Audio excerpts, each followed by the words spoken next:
The edge rush position is one of the most impactful and game-changing positions in all of football, no matter if it's NFL or college. We have our dueling top 10 edge rusher rankings coming up next on today's episode.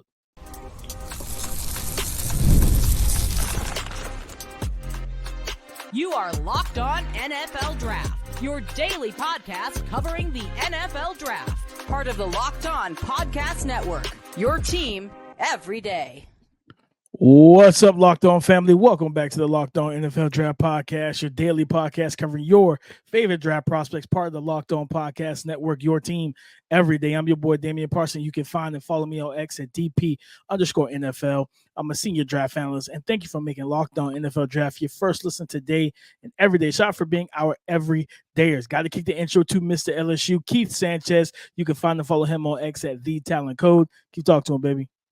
What's up, Locked On family? Let's get locked in. This is Keith Sanchez, 2019 National Champ, and what the other side to this dynamic duo that we like to call the Locked On NFL Draft Podcast. I want to start this podcast off by saying shout out to our everydayers. Thank you for tapping in with us each and every single day. Every listen is greatly appreciated, man, as we are into football season.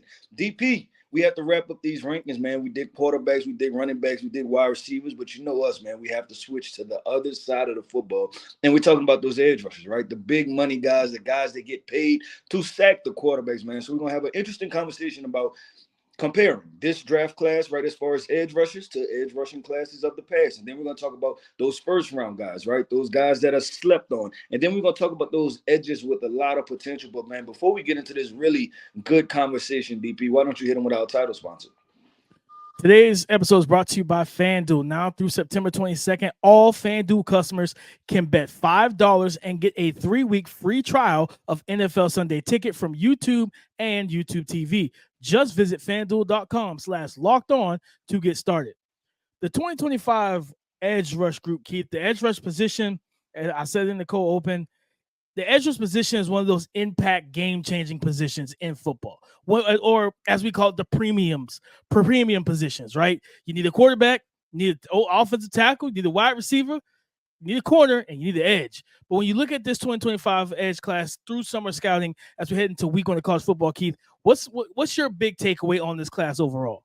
DP, I have two takeaways. The first takeaway is the two best edge rushers in this class might both be linebackers.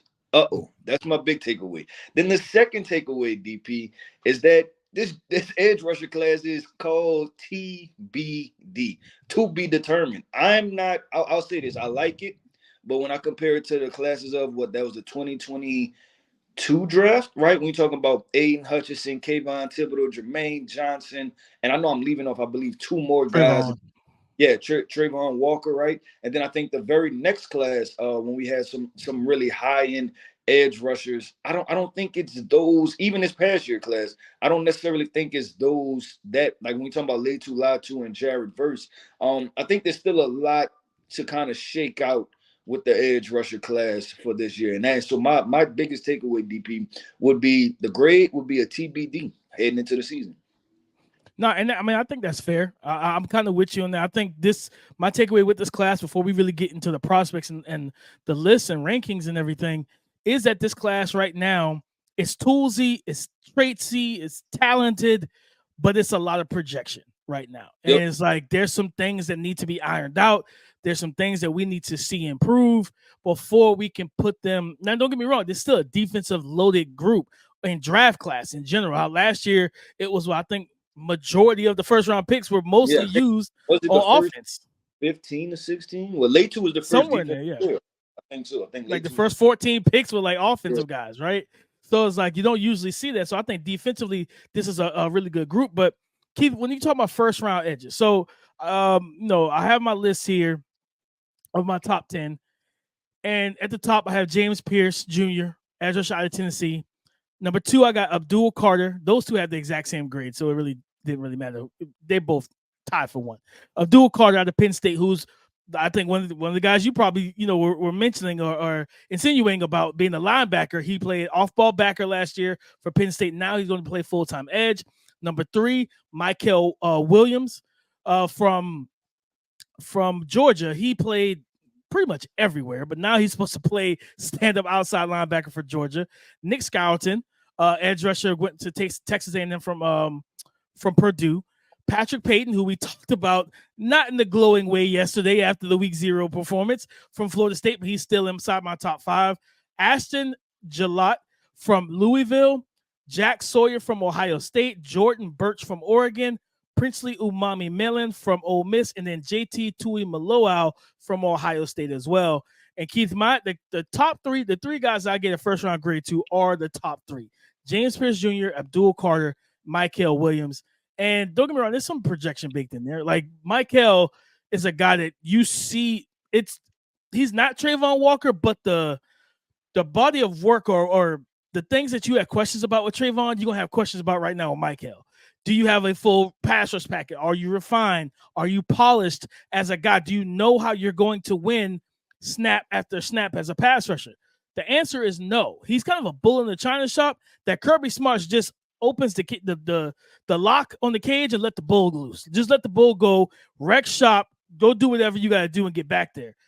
I'm expecting him playing full-time edge to see, and hopefully to see, a natural maturation at the position, Keith, where it's by that second step, as he's about to put that third step into the ground, he knows what he's going to do. It's not just speed to power and bull rushing and long arming guys. You hope to see more outside cells to work back inside, more inside cells, outside spin counter, double hand swipes. You want to see that natural development from him. So I got Pierce. I think Pierce and Abdul Carter are the 2 best edge rushers, like pure pass rushers, in my honest opinion. Both of these guys can get after it. And of course, Abdul only played linebacker. But when you saw him in those one-on-one situations, you could tell he could rush the passer. You saw the moves, the nuance, the understanding of leverage and how to set guys up, all that. Like, reminded me a lot of Michael Parsons. I hate doing it to him, but I don't care. It reminded me a lot of Michael Parsons, Keith. So, like, this is a talented top 3, but there's some things that need to be ironed out. Can Abdul Carter be a full-time edge and actually be a 10-sack guy? We have to see that this year. Yeah, I agree with that. So I'll go my first 3 to 4 edge rushers, right? The guys I gave first round grades. I'll go Mykel Williams, right? I'll put him as edge number 1. I think the tools are just flat out there, right? Like, I know it's almost that they've proven opposite things, right? When you compare him to James Pierce proved that he's like this fluid mover in space and could get sacks, right? And then Mykel Williams proved that he can set a hard edge against the run, but you want to see him, the sack production go up. So it's like they've almost proven the opposite thing, and so now you're looking for the opposite thing to happen this year to make them complete edge rush prospects. So I'll go Mykel Williams, I'll go Abdul Carter second, then I'll go James Pierce, which I gave James Pierce a high second round grade. Like I said, the run stuff I want to be able to figure out, right? I want him to be able to figure out. And then my guy that I'm putting at number 4, DP, minimal snaps in this Georgia defense, I'm sorry, and I would advise everybody to pay attention to him, is Jalen Walker. He's not listed as 6'5", 6'6". I think he's listed at 6'2", 245 pounds. So not a very big guy, right? But when you talk about natural bend, natural functional strength, the ability to turn a corner, first step explosiveness, speed to power, plays with leverage. I like a lot of things that this young man can do. And you talk about another one of those hybrid. That's why I mentioned it, right? Like, we'll see what happens this upcoming year, but I wouldn't be surprised if the 2 most productive guys were both stand-up linebackers also, because that's what he does for Georgia. He plays some stack linebacker, and then they'll walk him down onto the line of scrimmage. So it should be fairly interesting, but that's our first round edge rushers, DP. I want to go to the guys with potential, right? Guys with tremendous upside that we've seen on film and talk about those guys. So that's what we'll talk about coming up next. Today's episode is brought to you by FanDuel. Guys, you've heard us talk a lot about FanDuel, America's #1 sportsbook, on this podcast.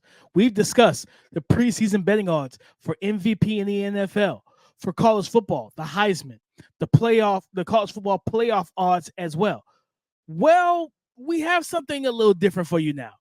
Through September 22nd, all FanDuel customers can bet $5 and get a 3-week free trial of NFL Sunday Ticket from YouTube and YouTube TV. Then with a YouTube TV base plan, you'll be able to watch every regular season Sunday afternoon out of market game. All you need is a Google account and a current form of payment. Guys, this is a deal you absolutely do not want to or cannot afford to miss. How can you dive into it? Simple. Just visit fanduel.com/locked on to download America's #1 sportsbook. Just visit fanduel.com/locked on to download America's #1 sportsbook. Edge rushers with potential, Keith, that can kind of rise up these draft rankings as the season in 2024 goes forward. For me, I look at Nick Skousen, man. He's in that kind of second bucket, second tier. I have him listed as the fourth edge rusher on my list. A junior, got it, transferred from the Big Ten going to the SEC, and just watching him, like, contrary to like a Michael Williams, like Nick Skousen knows what he's doing. Like, he knows he has a plan. It's not just, hey, I'm quicker than you, I'm faster than you, I'm bigger and stronger than you. It's, I know how I'm gonna set you up and move you to a spot to free up a spot that I'm gonna get to, right? And it's a lot of time we always talk about this with wide receivers, like the releases are like them dribbling a basketball without the ball.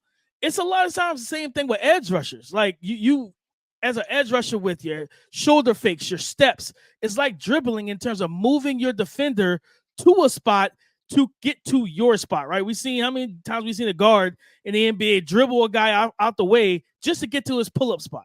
It's the same thing for an edge rusher and moving that tackle, especially you get the one-on-one.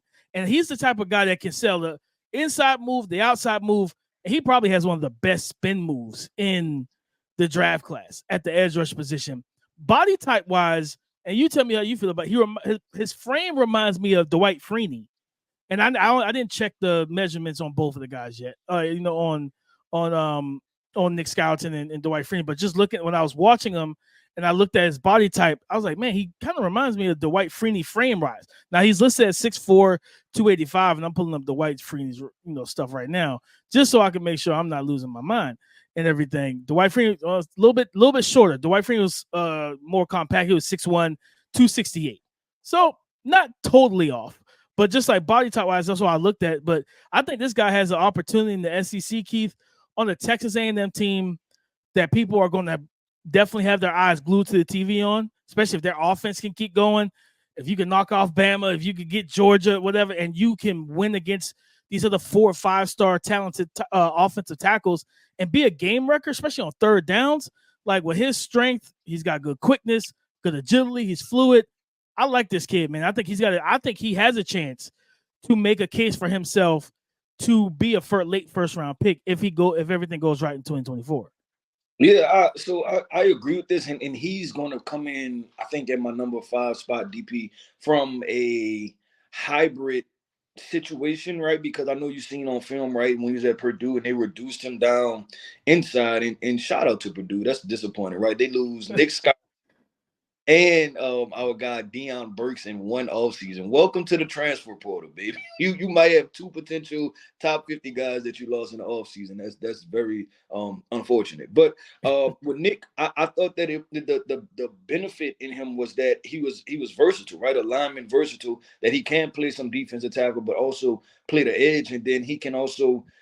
It depends on just what you want, right? Like, if you just need a power edge rusher and that guy that's going to collapse the pocket, speed the power, work those conversions, then it's like really good. And like, you know what? He's quick enough and athletic enough to where if you have a slow-footed interior offensive lineman, boom, kick him inside and let him work there, right, on third downs. And then also, DP, the reason I found value, because I was thinking about rush packages, right? And you talk about sometimes drafting guys, maybe – 3rd, 4th, 5th round, right, that are DPRs. You know what I think about? I think about maybe like an Austin Booker, right, that went to the Chicago Bears, and it's like, hey, maybe we want to get him on the field early as a DPR. You wouldn't have to take Nick Skousen off the field, right? Like, you wouldn't lose anything in the run game. You just kick him inside.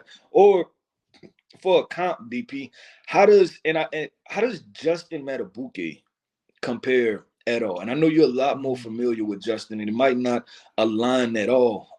But I thought about him too, just kind of because Skousen has a fairly interesting frame, right, for edge, he looks like a defensive tackle, right? He's 280 pounds. So it's like trying to Yeah. figure that part out. So I thought about another, like I was trying to think of heavier guys, right? Obviously, Cam Jordan is probably the most popular name. We're talking about the 275-pound edge rushers, but just trying to find more names that's at that 270 plus, which is not really a whole lot, to be honest. No, it's not a lot. It's typically once you hit north of 260, you're playing inside. You know what I mean? You're playing. Put your hand on the ground, baby. They're kicking you inside of you north of 260 into that 270 range. Yeah, I mean with Justin Madubuike, like with him, definitely different body type. Justin being north of 300, he's that more true interior defensive lineman, like take on double teams, take on singles, super powerful, but he's got quickness and everything. He's the guy that probably won't play on the edge at all. I have a question. Do you, looking at Nick Skeleton, right? And because you've watched him more recently than me, because I had to watch him early in the process to get his report done. Is there any possibility to where you transition him to defensive tackle full time and let him roll there? And the reason I'm asking is because we're starting to see, as much as obviously we love edge rushers, right? We're starting to see the value in defensive tackles being able to get to the quarterback, right? And so do you think that the opportunity that a team takes a swing on him and say, you know what, if you could get home at the interior defensive line position, we definitely want you? You know, 100%, right? If as long as he's buying into it and he's fine with it, 100%. You think about Kalijah Kancey, right? Like they're probably close to the same size in terms of weight. I think he's taller. Yeah, and he looks bigger, to be honest. Yeah, right? 100%. He looks bigger. You know what I mean? At least as a prospect, I think Elijah put a little bit more muscle on. There's this offseason in that second year in that weight program for the Tampa Bay Buccaneers. But yeah, I do think that if he's willing to buy in, 100%, right? Because at the end of the day, the quickest path to the quarterback is up the middle of the offensive line in the interior. And if he's willing to buy into that, you play him as that kind of 285, 293 tech. Like, yeah, you think about the Ed Olivers, right? Michael, the guy I loved out of this draft, Michael Hall, and this right now, like you don't need to be 315 to play interior defensive lineman no more, right? If you can hold up in the run game, you're gonna be fine. Now we can get you a big Jordan Davis type, Ipu Ika type, one of those big 320 pounders. We could do that. That's not a problem. But on those third downs, you need a guy that can collapse the pocket right in the face of the quarterback, because it's one thing to get the pass rush off the edge, but if there's no interior rush, the quarterback can just step up and slide away from that pressure. But if you get pressure in his face and you can get somebody off the outside, and I think it's similar to like the offensive line situation, Keith, where you got to attack one of those tackles that are hybrid. Like if Talise Fuaga fell to a team that was locked in on, they had two legitimate offensive tackles. Well, you know we need a guard, and you know he would play guard if he needed to. Then you put him in a guard. Now your offensive line is as physical as ever. You got a stout front five. I think that's the type of situation you could have with Nick Skeleton. If a team says, "Hey, we're good on the edges," and they met with Nick and say, "Hey, are you okay playing? Maybe adding another 5 to 10 pounds or whatever, and just playing straight defensive tackle." And if he says yes, now you got yourself a legitimate 3-man rush. Especially, I forgot my Kobe Turner. That's another name. If he was to add a little bit more weight, he can kind of be that Kobe Turner type of rusher or defensive tackle as well. So 100%, Keith. And I mean, just looking at this edge rush group, he's probably one of the only guys that stands out like that. But real quick, I want to talk about Jack Sawyer, man. And I know that I think we did a mock draft where somebody had him in first round, and neither one of us like really agreed that he was a first round guy yet. I think he's got the potential to get up there. When you are built the way he is, I remember when he was recruited and brought into Ohio State, I said, man, they found another Bosa brother. Like he looked just like them. And I was like, all right, but then I saw the last name. So, okay, he's not one of them. But listen at 6'5", 260. This to me, and I have him graded higher than JT. He's higher on my list than JT. JT and him are, JT's the better athlete. He's the better all-around player. This is a guy that can win with power, can win with hand usage. He can set the edge in the run game. He can stand up, rush from a three-point stance. He gives you a little bit of everything. I think Jack Sawyer is due and geared up. He had 6.5 sacks last year. 6'5", 260. He had 6.5 sacks, 2 forced fumbles. man, I think he's due for a big breakout season for Ohio State. And I feel like that's why he went back, knowing that I left some things on the field and I can go ahead and get them back this year. You get 8-9 sacks this year, tons of pressures, and you showcase yourself as the top edge rusher. I think he puts himself in that back in the first round range. At the end of the day, being a all three down defender is big at the edge rush position. Yeah, no, I agree with you on that with the upside, because I had to roll through all of those guys this past weekend, right? Watching those guys back to back to back to back, and I do agree with you. I think Jack may have the more natural instincts and understanding, right, of being able to read, run, and then convert pass quickly and have an answer for it. But DP, let's keep this thing going and flowing. What we on to those sleeper prospects, right? Those edge rushers that are going to come out of nowhere and move up draft boards. So we're going to talk about that coming up next.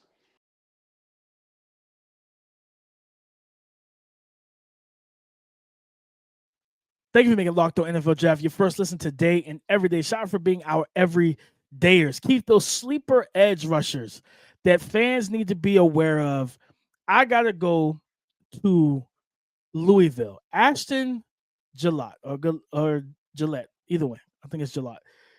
The guy that he reminded me of got selected in, what's the second round for the Dallas Cowboys? Marshawn Nealon. 53, 64, something 50, like that. Something around Day 2 pick out of Western Michigan that nobody saw him coming preseason. Like, it was a guy that took off in the season.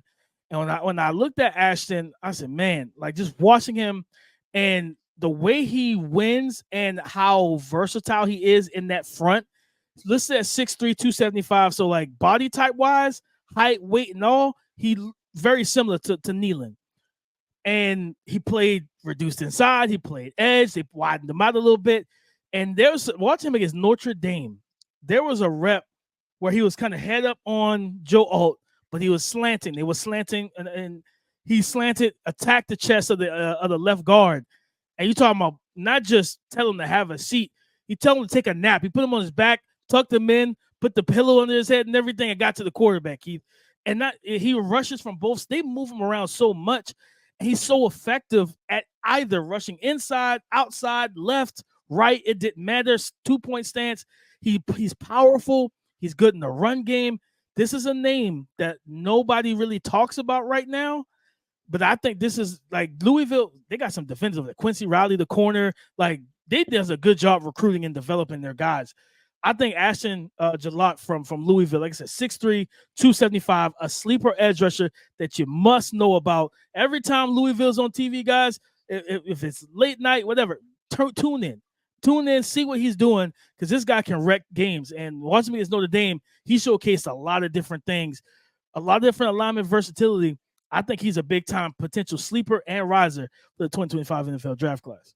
Yeah, so DP, what I got from it was that he's not a guy I don't think is going to necessarily wow you with measurables, right? Like, he doesn't look like one of those, I got 34, 35-inch arm, this chiseled 6'5", like the opposite of Chase Young, right? He's not that, but when you talk about just natural winning ability, and I guess that's what comes across with the Marshawn Nealon situation, right? Because Marshawn was the same way, probably like 6'2" 3/4, 265, right? Like different type of build, but very effective players, and that's what I got from Ashton. Also, I'm trying to think of more sleepers, DP. So the sleeper conversation, I wanted to also bring this up we talked about Florida State yesterday, right? And you have Patrick Payton, I think, at edge 5 or 6, real quick. Does he move down or up with that performance for you from this past weekend? Like, is there any movement for you? How do you feel about that? Like, is it going to take another week? Just because I think it's a fairly interesting conversation just because of who Patrick Payton is as a football player also.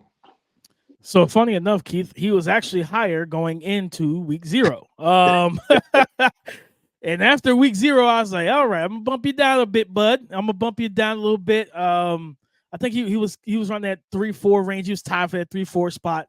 And then kind of watching the effort against the run, the lack of effectiveness against the run, I'm like, okay, gotta drop you down a little bit. I didn't take him out the top 5 entirely because I do think he's going to rebound. I think that entire defense and team just played lackadaisical football. I think that he's much better than that. I think they're much better than that.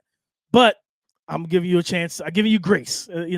As my guy John Rivers from Twitter always talks about, giving grace. I'm gonna give him grace, but he can't do this again. If you do what he did against Florida, Georgia Tech again, and you coming down again, bud.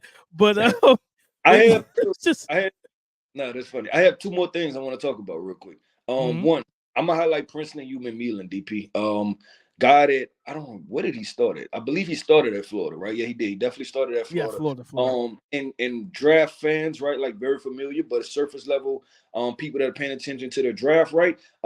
This is a guy that started at Florida, transferred to Ole Miss for this upcoming year. A lot of people believe. I think I had a high third round on him last year, so I think this year I came in with a second round grade, entering the season. Definitely talented, skill. I would say this. I think DP, he's probably one of the more fluid movers in this draft class, right? I think it's just it's him capitalizing at the right time and kind of getting everything to hit as far as his name with his production, right? Because I feel like sometimes when you play on bad teams, but I could see this thing exploding for him because he's at an Ole Miss program, right? That's supposed to be a top 12 team, right? They're going to run up a lot of points. He's going to be in position to get sacks, right? So he's going to have big time opportunities. And then talk about the defensive line position, right? Walter Nolan transferred, interior defensive lineman transferred from Texas A&M. He's now at Ole Miss. So he has a running mate of somebody to kind of eat up those double teams on the inside that he can now play with. I wanted to just mention his name, but I wanted to wrap this up with this conversation, DP.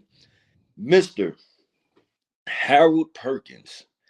Where are we putting him in this conversation, the lexicon? Because I know people are going to want us to talk about it, right? Because we have Abdul Carter in here, who's kind of like a hybrid guy, but also there's the conversation that Harold Perkins moved from edge rusher to linebacker, right? So I didn't know if we were going to put him on a linebacker list, right? And then talk about him potentially transitioning to an edge rush, because we know what the edge rush upside looks like, but it's also, you have to factor in the size component, but then also, is he going to play more linebacker this upcoming year? Yeah, I got him slated as a linebacker. Right now he's just a hybrid defender that he does give you like similar to Abdul Carter, and it's crazy because like they're the reverse. He started out as an edge, moved back to off-ball linebacker almost full time except for third downs. Abdul Carter has been an off-ball backer who will blitz and rush from time to time. Now he's going to full-time edge. So I think with Perkins, the main thing with Perkins is going to be, man, if he develops as an off-ball backer and takes another step, because he's a legitimate athlete, speed, closing, burst, movement skills, all that type of stuff, even dropping off in the coverage, it's more so the instincts and football IQ of playing at that position, the speed of the game, playing where he is at off-ball backer. If he can develop there to where, okay, first and second down, we know we can play you at off-ball backer. You can help us in the run game, drop off in the coverage. Then on third downs, as we see LSU have done, they will widen him out as one of those wide nine edges and let him fire off. And he's, with his ability to dip, bend, his get off and speed and burst, he's a nightmare for tackles when you put him out on the island like that. But can he play full-time edge? I don't think so. With not at 200, because he looks like he's 220. And I'm just like, yeah, that's not going to work in the NFL. Like, this is a grown man's league where they are going to run the ball at you. And I don't want to even imagine him trying to hold up against Penei Sewell from a defensive end or a stand-up edge rusher position, and they're running David Montgomery or Jahmyr Gibbs off a zone. They're going to wash him right down the line of scrimmage and create an alley. So it's going to be interesting just what it looks like for him. Right now, I got him later as a high second-round pick because I truly don't know what to do with him yet. Yeah, I'm with that. I wanted to have a discussion, right? Because I know we dove into the film and we had our own, I guess, opinions, right, and / trajectories for him. But I know a lot of people wanted to hear it. And, we are here for the people, DP. We are men of the people, man. So we had to give them that conversation. But DP, that wraps up another episode, man, of the Locked On NFL Draft Podcast. I want to end this podcast off by saying shout out to our everydayers. Thank you for tapping in with us each and every single day. Go ahead and make sure you hit that like button. Don't forget to comment and make sure you subscribe to the YouTube channel over at Locked On NFL Draft. I am Keith Sanchez. You can find me on X at The Talent Code. That right there is my guy, my co-host, Mr. Damian Parson. And you can find him on X at DP_NFL. Like we like to say, man, y'all come talk to us because we like to talk back. Go subscribe and follow for free on YouTube or wherever you listen to podcasts. Get the latest episode as soon as it is available. Thank you for making Locked On NFL Draft your first listen today and every day. Shop for being our everydayers. Guys, we got football tomorrow. We have football tomorrow. I think it's tomorrow. We have football coming up this week, Thursday. And we want to get into, we got Shedeur Sanders and Travis Hunter taking the field for the first time. North Dakota State, that's a big game. Max Brosmer, first time suiting up against for Minnesota against North Carolina. Our guy, Keith Omarion Hampton's taking the field this week. So we're going to get into all those prospects. There's a lot of games on Thursday night. So, guys, come and join the conversation again tomorrow on the Locked On Podcast Network, your team every day.